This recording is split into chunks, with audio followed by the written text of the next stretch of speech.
So welcome to ProfileTree TV, and today we're joined by Alain Buffing. So thank you for taking time out to talk to us today, and you're coming from Amsterdam.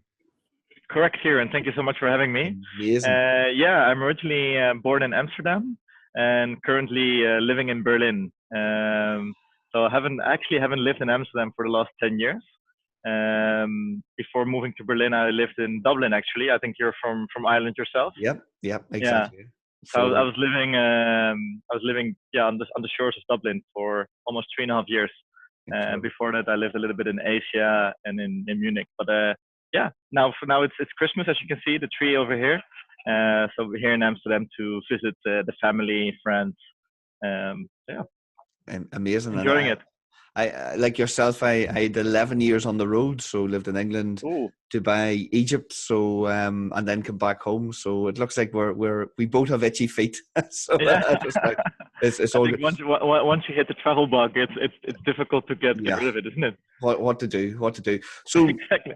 Tell us a little bit about yourself, your background, and what you're working on at the moment. Yeah, absolutely.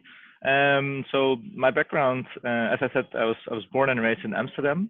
My entrepreneurial history kind of started when I was 4 years old, and when my father has like a family company. He has it's like a wholesaler in fruits and vegetables in Amsterdam.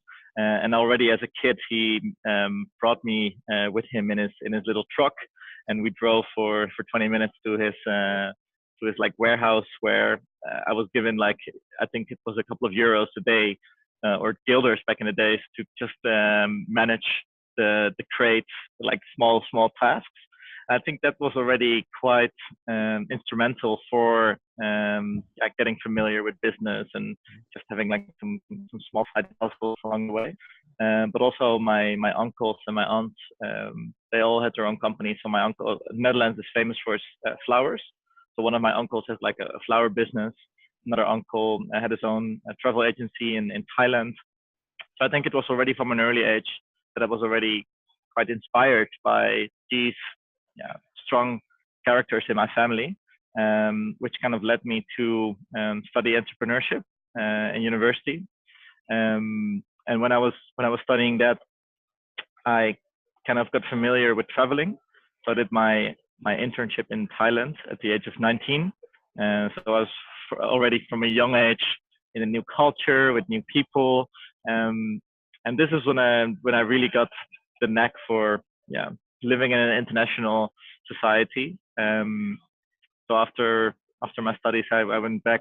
I went back to Amsterdam, finished my studies there, did a semester abroad, lived in the Canary Islands, places of all places. Not much studying going on there, but it was great to work on my Spanish. And after graduation, I did some projects during my student times where I was kind of experimenting a little bit with entrepreneurship and these kind of things. One thing we did was we called it dinner dates, where we matched. It was kind of like when I think about it now, it was like the previous version of kind of if Tinder meets just going on a blind date in a restaurant. That was kind of our concept. So we would basically, it was me and 3 other girls from my student group, and basically we would approach people on the streets and be like, listen, you look like a very cool person. We have this new concept where we match groups of people on a table of 4. So basically you could sign up, but you had to sign up with one of your mates, and then we would match you to 2 girls, and then the whole package would include like a bottle of sangria and some tapas, for example, and then we wouldn't tell you who you would be matched with. So it was quite cool. Like we ran a couple of events. I think after my studies, I kind of knew that the whole dating scene wasn't really my niche, so to say. And then, after my studies, I joined a couple of startups. I work for Rocket Internet. They're quite famous in Europe for kind of not copying, but maybe taking the inspiration from American startups and launching it in Europe. So that was very interesting. I went back to Asia another time, lived in Munich, created a travel program for a Dutch travel agency, which was very interesting. It was one of the first online agencies travel agencies to go into Myanmar, or I think maybe they say Burma in Ireland, I'm not sure. But that was very adventurous. And then I kind of had the feeling that I was lacking this whole corporate environment, this whole corporate experience. So I did some applications when I was 25, and that's when I joined Salesforce, which at the time was rated one of the most innovative companies in the world. And that's actually how I ended up in Dublin, which is where all the tech companies are based. So you have like Facebook, LinkedIn, Google. And it was very interesting because the talent in Dublin is just extraordinary. People in their late 20s, early 30s. So I had many mentors, made a couple of promotions, learned a lot, did a lot of consultancy with companies in both the Netherlands and in the UK. And it came to cloud consultancy. For example, how to optimize their CRM systems, marketing automation system, service, the whole spectrum, which is very interesting. Afterwards, I did a year at HubSpot, which is more marketing based. Also learned a lot there. And then one of my clients at my time at HubSpot approached me if I wanted to open up a biz development sister kind of branch for them in Berlin. And when I was living in Munich, I think Munich is kind of, it's a nice city and it has the Oktoberfest and it has the beers and stuff. But I think Berlin, for me as a person, is a bit more exciting. So that's when I ended up, to make a long story short, that's how I ended up in Berlin. Did that for 8 months. And at the beginning of April, I started my own nutrition company, which is called The Temple. And the whole history for starting that was that I found that working at companies like Salesforce and HubSpot, seeing lots of people performing on a very high level, on a professional level. And sometimes I saw that then what happens then is when you have such a high pressure environment, especially for millennials and high achievers, sometimes nutrition comes second. And you see many people not having health problems, but sometimes being a little bit stressed, overworked. So what we tried to offer was like subscription-based holistic solution so that we could help them with their nutrition needs so they could focus on performing on such a high level both inside and outside the office. So we would help them with tips and tricks around sports. And that's also how, via my co-founder, I got introduced to running. I used to hate running when I was a kid. I'm from nature, I'm more a soccer player. I've always been interested in sports. And he's a big runner. So I think he finished more than 45 half marathons and 6 full marathons, one under 2 hours, which makes you top 1%. And it's interesting. I think that I once read a quote that says it's the 5 people you talk with most on a daily basis that make you inspired to do certain things. So he kind of got me hooked into running. And last summer I did 8 half marathons myself and finished my first full one. So that was quite an accomplishment. And ever since, starting the Temple, I think on a personal level, I lost like 8 kilos of body fat, excessive body fat. Feeling more energetic than ever. I'm 31 right now, but I used to play quite a lot of football, like maybe 4 or 5 times a week. But I'm feeling more energetic, but also more focused than ever. And I think if you nail down both your nutrition and your recovery moments, not only will your sport performance go up, but also your professional focus and your quality of work. And that's basically what I've been doing for the last 8 months now. Okay. And thank you. The next sport challenge, so to say, after the marathon will be to climb Kilimanjaro for New Year's Eve.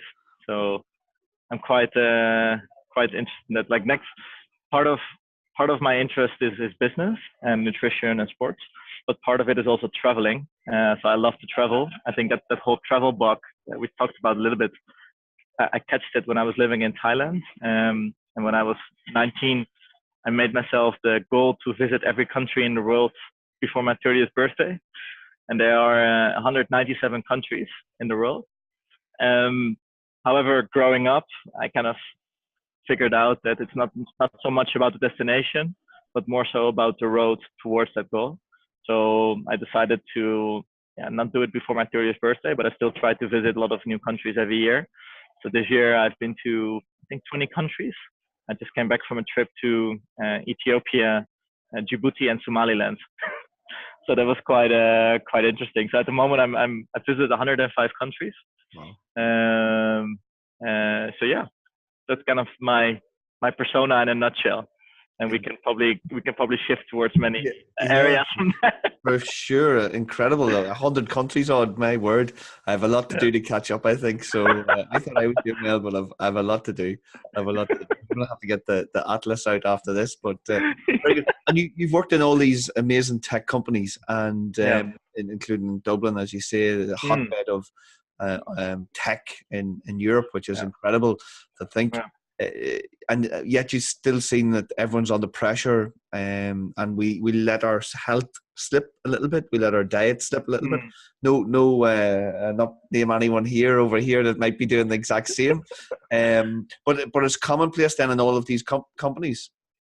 Yeah, it's interesting. Like even if you look at companies like HubSpot and Salesforce, I think especially in those companies where they focus a lot on health, and probably the employee benefits are extraordinary.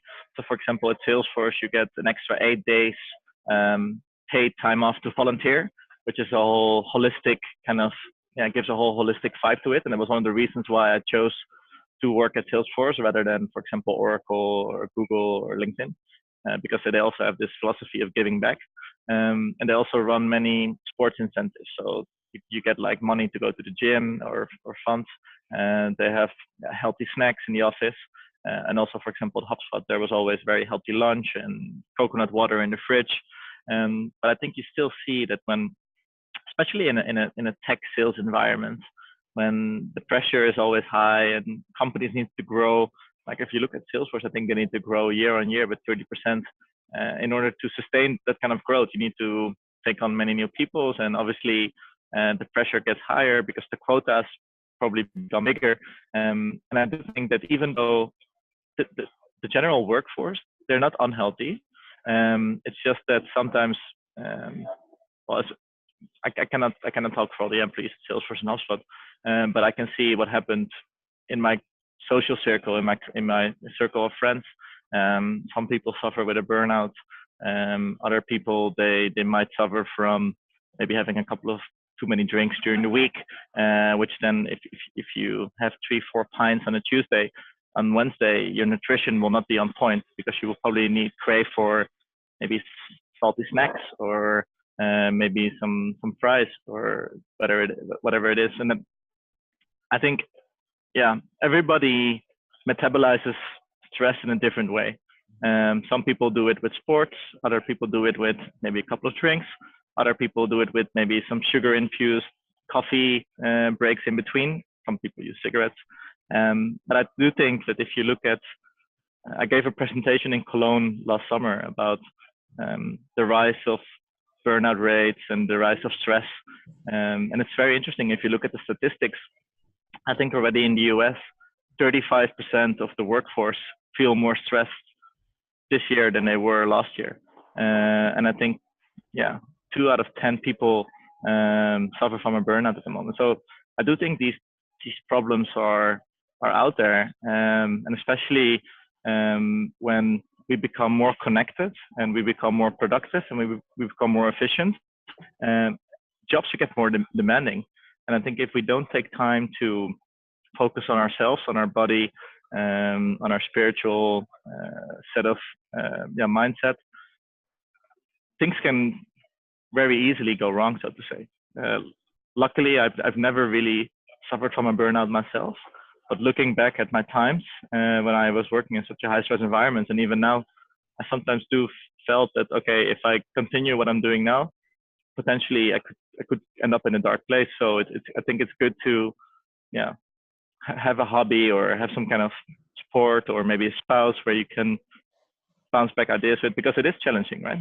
In these environments.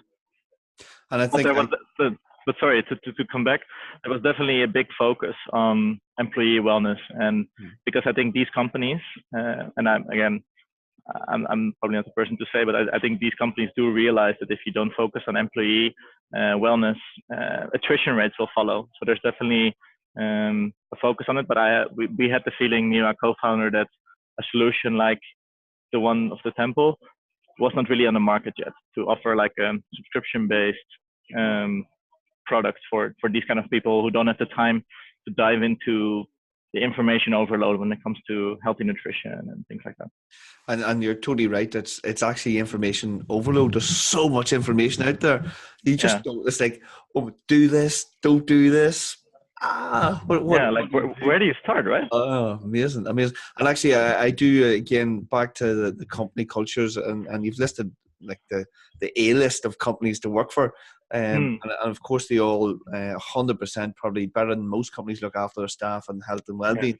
But I can just imagine you're in an environment where everyone's young and hungry and competitive, and we're all keen to do better and better and better, and the pressure to succeed, and not just succeed, but to be amazing in our jobs. Because we're human nature. That's what most of us are built to. Is we want to be successful in what we do and achieve as much as we can, and we probably put a lot of pressure on ourselves to do that. And it's amazing again back to where you got your ideas, where all of this you actually witnessed it and lived it, and you seen it. And it's good that you did that. And I have to say, even here, we deal with a lot of clients, and there's days that it is tough. You have to ship stuff, and you really want to try and get everything done, and it is hard to maintain the balance in work and life. So again, it's very interesting. That's what led you to your new venture. So very interesting. And you worked with a lot of clients over your career. Very interesting ones, I'm sure. What were your favorite clients that you worked with? Do you mean during my tenure when I was working in the tech industry, or do you more so mean like from the last few years, let's say? Both, or I'll let you choose. Yeah. Well, to think of a couple, for example, what I thought was very exciting when I was working at Salesforce, there were many companies in the UK market that were trying to make a transformation from an offline Salesforce where nothing is automated and nothing is really thought through, to a more online presence where the focus was more on the customer and less about the company. And I think so. I've worked with so many companies, but it's always interesting to see when a company makes the decision to be more innovative and to innovate, to kind of give the employees, so to say, more freedom to do their job in a creative manner, but still put an emphasis on customer success, so to say. Looking back at some of my favorite customers, for example, with the temple, I think for me, it's most rewarding to see people who might have a problem, whether it is that they don't manage to run more than 5 kilometers, or for example, that they want to lose weight, coming back to me after, let's say, 6 months and telling me, Alan, like, thank you so much for guiding me in this journey. I really feel more healthy. And I think for me, the most rewarding thing, and actually comes back to family. So I come from a stereotypical Amsterdam family, and I think we're very similar to the Irish. So we love to have a drink. My grandfather, he has a saying, whenever the 5 is in the clock, we can have a drink. Oh dear, I love that. It was count for almost every 5 minutes, and that's something an Irish saying as well. I think it could be an Irish saying. You should keep that one in mind.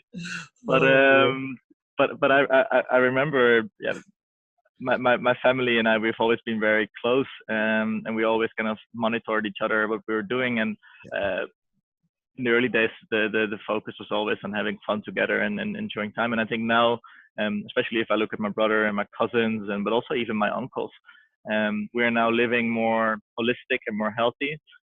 We make more organic choices. We work out together. So yesterday we did like a row cycle class together, where you almost burn 1,000 calories on a spinning bike. The day before we did a boot camp, and I think it's so fun to share these kind of experiences with your family, because normally what I would do is we would meet for a glass of wine in a restaurant, whereas now we do something together which is both healthy and fun. and kind of brings you in this emotional roller coaster, because during this boot camp, you almost want to cry because your legs hurt so much from doing a wall sit. However, afterwards, when like serotonin starts to flow, or like, for example, my cousin, she's a nurse, she's very busy, 26 years old, and she just finished her first half marathon in Portugal by herself in less than 2 hours. And I mean, when those pictures come in, I'm so proud. My brother is signing up for an Ironman this summer in Amsterdam. I think these are stories that make me so proud. And I think there's always an intrinsic motivation, but I think, like I said before, it's the people you surround yourself with, the 5 people you surround yourself with closest, who inspire you, and you can inspire them. And I think, yeah, that's something that I'm very proud of. Incredible, excellent. And since we're talking about journeys as well, I'm just wondering, take us through the journey of setting up the temple. And I'm sure it was all plain sailing. And it wasn't plain sailing at all. It was more like a rocky sea, so to say, like an Irish rocky sea. Basically, me and my co-founder Nonning, actually we started charity together, Tuktuk Cartel, and maybe later in the interview we could talk a bit more about that, like the NGO we started. But basically, we enjoyed the partnership we had quite a lot, that we decided to do a bike challenge. So we wanted to bike from Morocco to Portugal over New Year's Eve 2 years ago. And we booked a ticket. I'm somebody who, when I have an idea to travel somewhere and to do something like this, I just book the tickets, and then we manage the logistics later. Same with the Kilimanjaro now. I booked the tickets, but now I found out that it will actually be raining and freezing, and we probably have to get another gear. But we found it out. We managed it later, so to say. And same was with this whole biking trip. We booked the tickets and we went to Morocco, but we never got the bikes delivered. So we had a bit of a problem. So we were like, okay, what are we gonna do? And he's kind of an out of the box thinker. So we made the rule to, those beer coasters. Yeah. We said, like, every day we're gonna create a business idea on one of these beer coasters, because we're here for 10 days now, and what else are we gonna do? And one of the ideas we had was that we said that we had the whole concept plan of the temple. At the time, we didn't really know what kind of name to give it. We were first thinking to call it Patrick's Protein. Thank God we didn't go for that. And yeah, that's how it all started. Basically, we were thinking because a lot of our competitors are doing, they offer pure protein powder and supplements and stuff like this. And we wanted to give more kind of like a box solution, like a monthly kit that not just has the proteins and supplements, but also tea and just, yeah, foods or supplements that could be very beneficial to you, so to say. And yeah, we started that Q1 2017, and we kind of soft launched over Christmas last year. And that's when we had our first products. It took us quite a while to find the right amount of partners.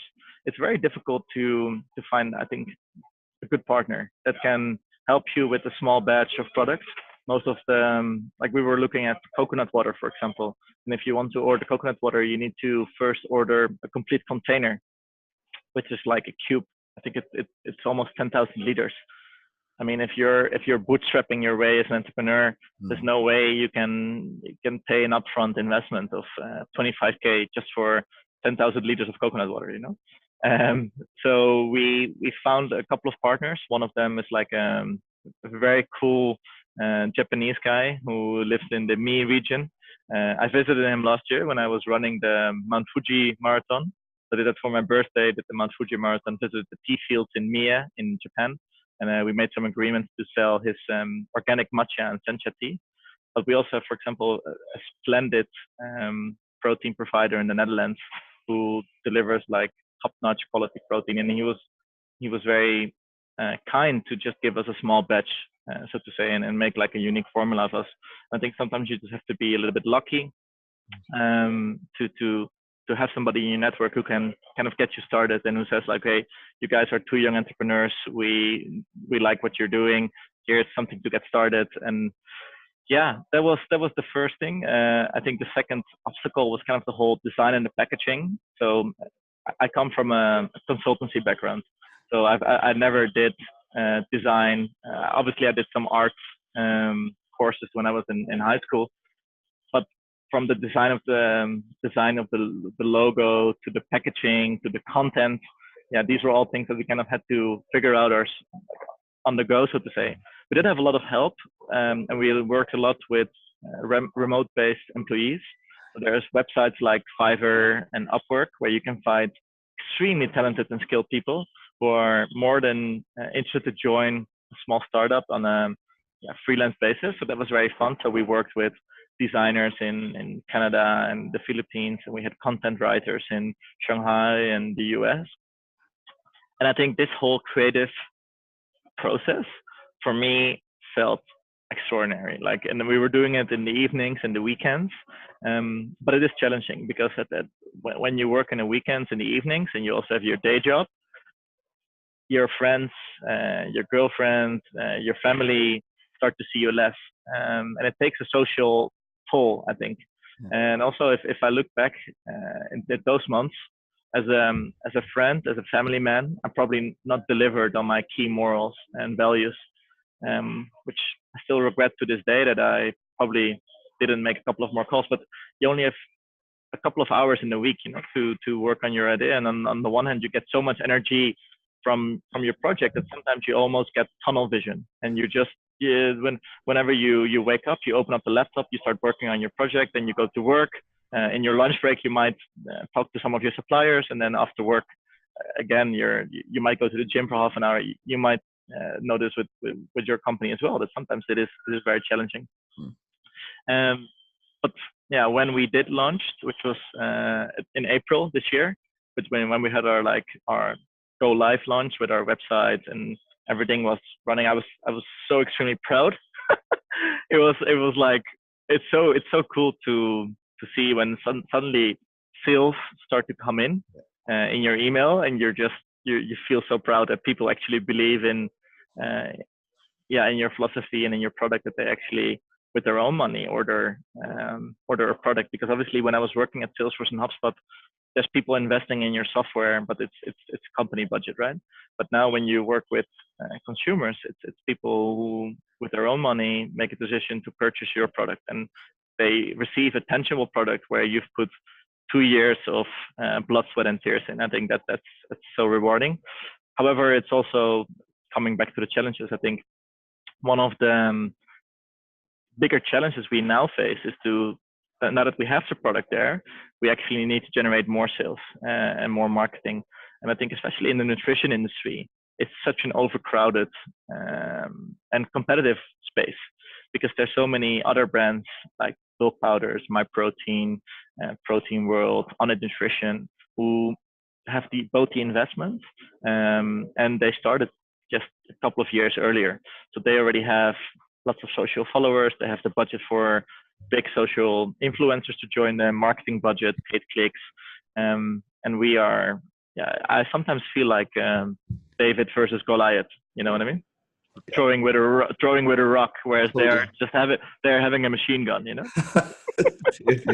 And then that leads nicely into how do you build your brand awareness then, as you say. And I guess you can be, because you're a startup and you control it. You can be nimble, and you can make decisions quicker than the big guys. But I agree with you. There's always someone bigger. There's always, oh my word! And in some niches, the competition is very tough. But how do you build your own brand awareness then? Yeah, that's a very interesting question. I think you have to be. It's almost when sometimes on a personal level, you have months where you might have a couple of expenses and you have to become a bit more creative when it comes to money. So instead of going out for dinner, you might go with your wife for a picnic, or you have to be a bit incentive when it comes to a day out. So instead of going to the museum, you might go to a park. And I think that's for us as well with the temple. I think because we don't have the budgets for a big marketing campaign. So we need to work with people who are eager to have the temple as part of their portfolio. So for example, at the moment, we have a girl, Ivana, she's managing our Instagram account. She does it for a very low fee because she likes our brand and she likes to work on her portfolio, and she's very talented. And also, we're reaching out to influencers who are normally charging 250 to 500 euros for a social post. And we are telling them, listen, guys, there's no way we can offer that. However, we can offer you this kit. It has a value of 100 to 150 euros. We would love what you're doing. Would you mind if, you try it out, and maybe if you like it, you can share it with your followers. And these are just small hacks how you can, kind of get people involved. Also, from my personal perspective, I try to kind of work on my personal brand on Instagram. So I'm sharing my transformations, if you would like to call them this way, from where I was before to my current lifestyle. And I also see that people in my own environment and my own circle are then getting enthusiastic. And we try to focus a lot on customer success. So trying to constantly asking for feedback to our customers, but also creating like a referral system. So if you bring on another customer, you might get, we call them temple points for your next purchase. Or if you refer a friend, get like certain credits or promotions. So I think these are small ways, but still, Kieran, to be very honest with you, it's very difficult to scale if you don't have a proper investor behind you who says, okay, listen, we understand what your brand is about. We're going to put this amount of money into it, and we're going to focus on getting more viewers and getting more conversion on social, on Instagram, for example, let's say. Very good. No, that's as you say, the journey that we're all on. You get to this level, and to get from here to here, it's close, but my word, it's a big jump, and then to go again, it's incredible. And but then it's I think where you see most companies fail. They failed this whole scaling period because it is so challenging. Like you said, it is very challenging to go from 2 employees to 10, and from 10 to 20, and from 20 to 100. So yeah. And actually, even the numbers you're saying that you're talking about. So we've 11 full-time employees today, and a few part-time. But going from, as you say, from 2 to that, and then, but actually, in my mind now, going from 11 to 20 is like ginormous. It's like 10 times what we've done now, or even going from 11 to 15 or 16 full-time. It's like, oh my word, like it just takes it to a different scale altogether. But I can imagine when you get to 20, trying to get to 30 or 40 is going to be so much easier. I guess, and we'll see in a few years. Yeah. I'm sure. I'm gonna keep an eye on you. So in a couple of years, I'll be visiting you in Belfast, and hopefully there will be 40 people. Oh God, stop! Oh my God, I have no hair left. That'll be it. I'll be done. You need to bring about my hair is losing rapidly as well. Kieran. I know what you're saying. A container of the temple boxes just to try and get but what to do, and then even with all this work, you still managed to get involved in an NGO as well. Correct. Yeah. So almost 3 years ago now, me and 2 of my friends, we started the NGO called Tuktuk Cartel. The name might be a little bit edgy. This was the times during Narcos on Netflix, with the whole cartel principle. But also the reason why we chose the name Tuktuk was that, obviously my whole enlightenment, so to say, period started in Bangkok. Bangkok is the capital of tuk-tuks. But I also found that to many of the developing countries where I did volunteer work during my times at Salesforce, where we had those 8 days that we could use for voluntary work, there were always tuk-tuks around. So I did a water project in Nicaragua, where there were tuk-tuks. I did build a school with a couple of Salesforce colleagues in Guatemala. And again, we were using tuk-tuks as mode of transport. And also the first Tuktuk Cartel project we did, there wasn't even an official name for the organization yet, but we were going with tuk-tuks to the site, and we were actually building a school in Kenya as well. We were helping to build a school. We raised some funds, and basically you might enjoy the story. We came to the building site, and it was 45 degrees, very hot, in Malindi, next to the Somali border in Kenya. And we were already quite sweaty, and we were like, okay, let's get to work. So on the one end of the building site, they were making the bricks. And then I think 400 meters on the right side, they were actually building the school with those bricks. So my first question, I mean, in the Netherlands, we always question why, right? And that's why some people might think we're a little bit annoying and direct, but we always like, why are we doing it this way? Yeah. And I was asking, because we got the bricks and then we had to put them in one of those wheelbarrow, but then there was like a sandy road and the wheelbarrow got stuck. So my first question was like, guys, why are we not making the bricks where the campsite is? And they said, well, the campsite, the building site has to be made with a proper foundation, so the ground needs to be firm, whereas the bricks need to be made where there's lots of loose sand, because then if you add like the concrete, then you can make the bricks. So I was like, okay, that makes sense. So we're a bit stuck, so we have to do the wheelbarrow. But then I remember that we had the tuk-tuk guys, and we gave them $10 for the day. So I asked them, excuse me, guys, would it be possible that we rent one of the tuk-tuks and we load them up with bricks and we just drive them from one side to another, because then it would just make our whole building way more efficient. And they were like, yeah, no problem. That's when we started loading up the bricks in the tuk-tuk. And I still remember it as today. Me and my friend, we were like, we felt like Richard Branson, right? We just like, okay, we solved this whole problem where we increased our efficiency with 200%. And that's when suddenly, when the bricks were almost on the top of the tuk-tuk literally went like this. No. You know? I see that. I forgot the gravity rules. I still have a picture of it today, and that's when the whole idea of, okay, this tuk-tuk idea is funny. Maybe we can do something with Tuktuk Cartel, and that's how it all started. Brilliant. And yeah, at the moment we're just a very small organization. We're approximately 5 people, and every year we try to support a charity in a developing country with either our services or maybe with funds. Or so, for example, we did a project in Lesotho in South Africa, where we supplied 100 orphans with like a clean cooking stove. So these cooking stoves normally are 100 euros. But these people live from less than $1 a day, so they can never afford it. Normally they do it with like microfinancing, but even for like these orphan children, they raise a whole family and yeah, they hardly survive. So we decided to give them a cooking stove, and now they have a clean source of energy to cook their food, and they can also charge their phone, which means that they don't have to pay for the electricity anymore, which normally is also very expensive in these countries, which you wouldn't expect. But we also, for example, last winter, we collected clothes for Syria. We did a charity dinner where we raised funds for a schooling project in Kenya and Uganda. So it's just fun. I think and this is probably one of the souvenirs of my time when I was working at Salesforce. I think it's very important to be ambitious when it comes to business and perform on a high level, and obviously do as best as you can.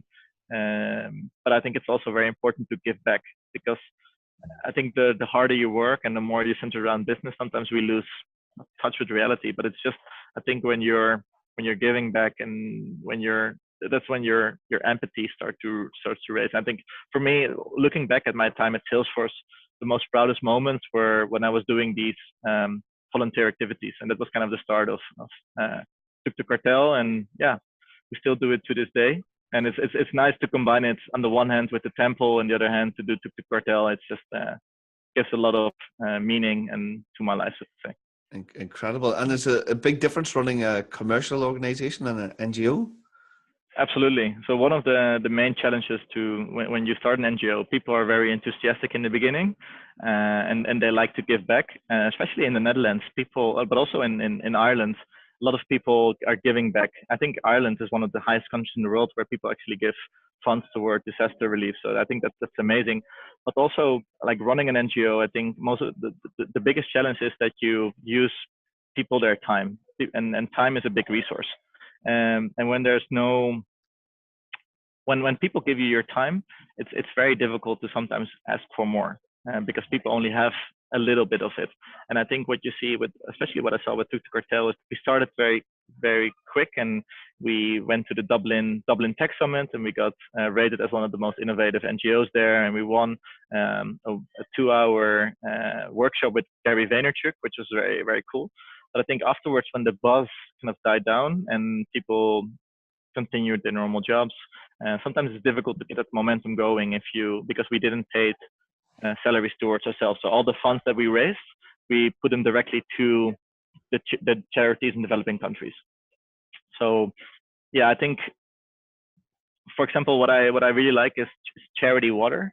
I'm not sure if you're familiar with the organization, but basically what they do, they have two bank accounts. One is for donors who want to give money to charity water projects, and the money just goes directly to the projects.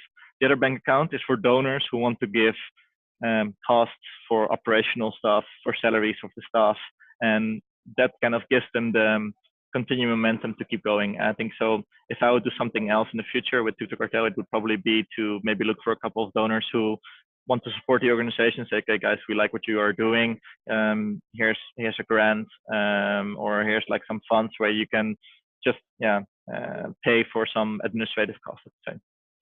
Very good. Or hire talent. Yeah. Yeah. Get some more help. And you had a 2-hour session with Mr. Vanderchuk then. Yeah. Oh, that was very intense. My biggest takeaway was that, okay, first of all, this guy doesn't sleep. Whatever he says is true. Like, he's always on. And actually, when you look at his videos, sometimes you might think, okay, he's a bit full of himself. When you're with him in this 2-hour environment, he's actually so empathic, and he really wished to help you.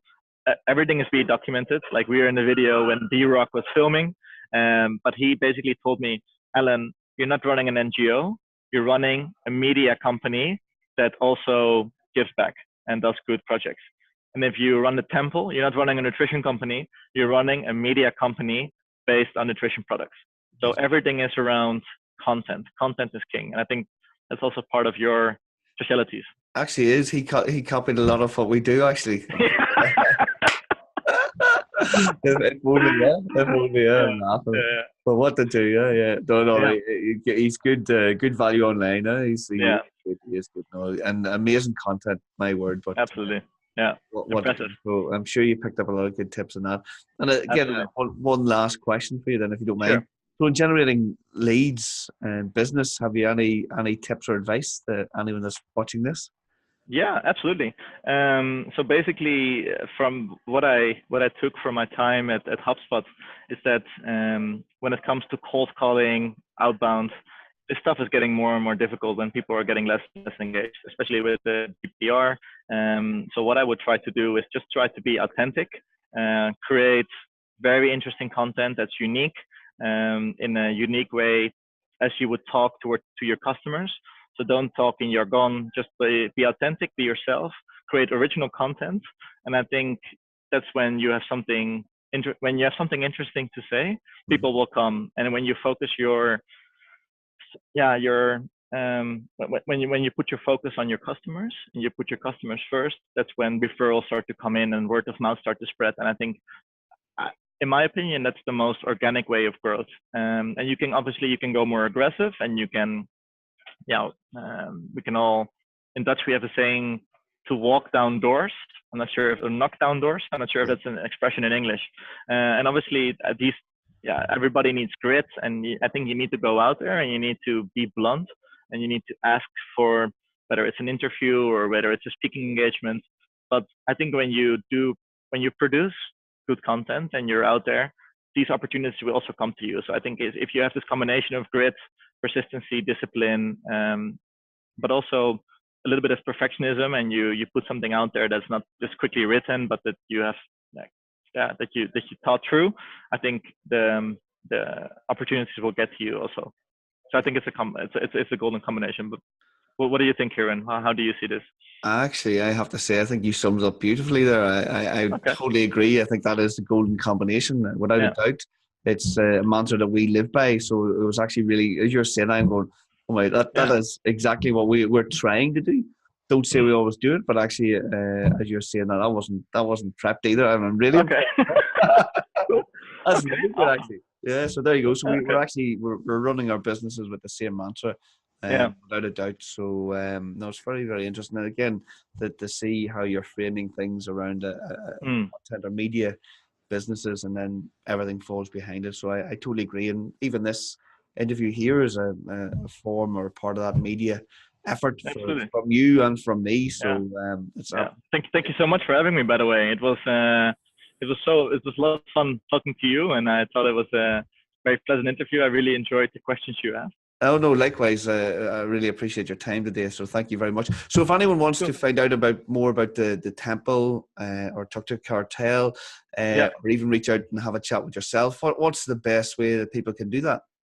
Yeah, good question. So people can find me on Instagram, social, Facebook, LinkedIn, Alain Buffing. That's Alain, the French way written Buffing. For the temple, it's very easy. It's just tag the temple, as in tag, like you do when you tag somebody. People are more than welcome to tag us. So it's tag the temple at Instagram, Facebook, LinkedIn, and Tuktuk Cartel. The name says it all. It's also the same domain names on Instagram and the social accounts. Excellent. I appreciate that. Well, thank you for sharing those, and thank you for your time today. No worries. Thank you so much, and have a great day in Belfast, and Merry Christmas. For sure, and the same to you.